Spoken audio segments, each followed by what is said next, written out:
Ladies and gentlemen, dust off your good church boots, start your good Wranglers, and tell Ma to break out that casserole dish with the little glass lid that doesn't fit.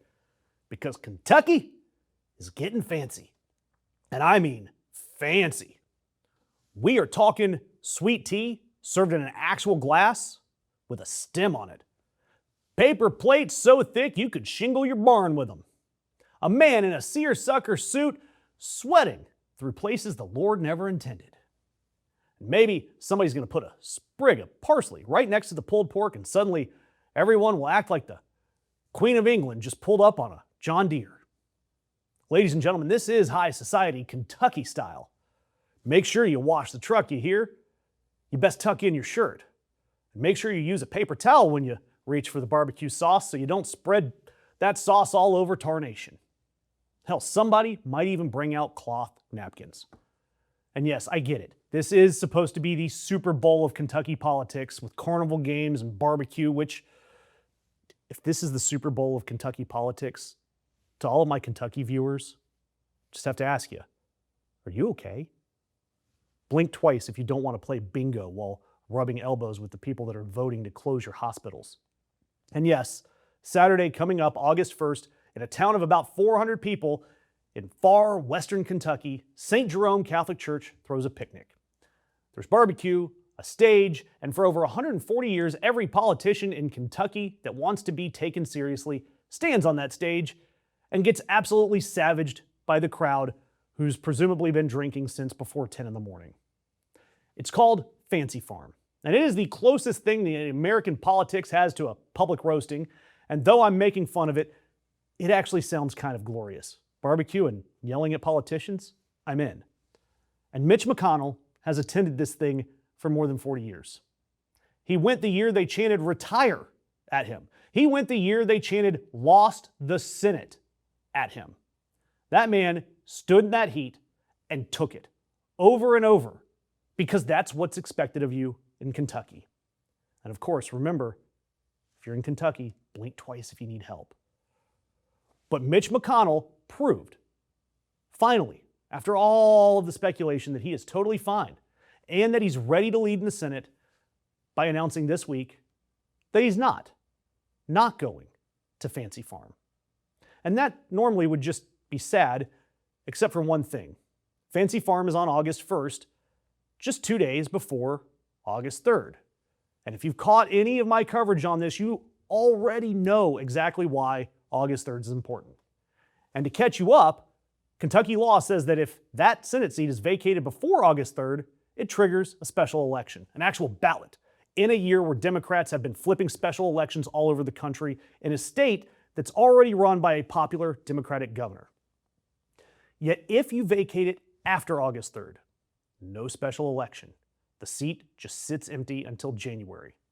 And I laid all of that out a few days ago. I'm not going to redo it. Go watch my other video. But what I want to talk about is what's happened since. Monday morning, McConnell's office putting out a statement from the Office of the Attending Physician.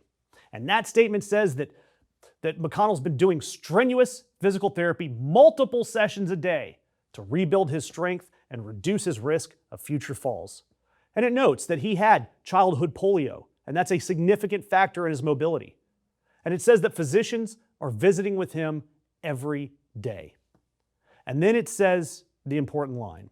It says that he has not yet been cleared to return to the Senate. And look, let's take that statement entirely at its face value. Let's assume every word of it is true, that the doctors are honest, the therapy's real, and nobody is hiding anything, and Mitch McConnell is working so hard to get back. If that's the case, I have a very simple question that nobody in Washington seems willing to ask out loud. If a United States Senator can't be cleared by a doctor to do his job, what exactly are we doing? Because at that point, it's not a scandal anymore, it's a cover-up. It's just facts laid out. The man's own doctors saying in writing on official letterhead that he is not medically able to perform the duties of his office. And I've got to ask you guys, and I've asked this before, and I've gotten a lot of answers. What standard would you actually want here? Not just for Mitch McConnell, but for everybody. Is it an age? Because the age thing came up a lot in the last round of comments. Is it a competency check? Is it a rule about how long you can be absent before your seat goes on a ballot automatically? And then who on earth would you trust to enforce it? Drop your responses in the comments. I love reading them. But look, Mitch McConnell has been gone since June 14th, over 6 weeks. He has not been seen in public. We've only gotten those 2 pictures. He hasn't cast a vote. The Senate Appropriations Committee, where Republicans hold a 1-seat margin, has been effectively frozen. And the answer from his own party is not, let's figure out a transition. The answer is, let's just stick it out until August 3rd. And look, I understand he's a man that has served in that chamber for 4 years, and he is dealing with something serious. I'm not going to make jokes about his actual health. That's not the story. That's not the point. The point is that a seat in the United States Senate is not a possession. You don't get to hoard it. It's not a piece of furniture that you keep in the family until the paperwork clears. Kentucky has 4.5 million people in it. And right now, their senator count is cut in half.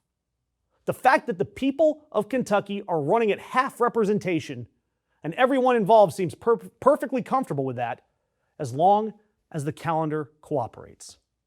Now, if you want the motive, we can spell it out for you. But I'm going to let Donald Trump do it himself at this post.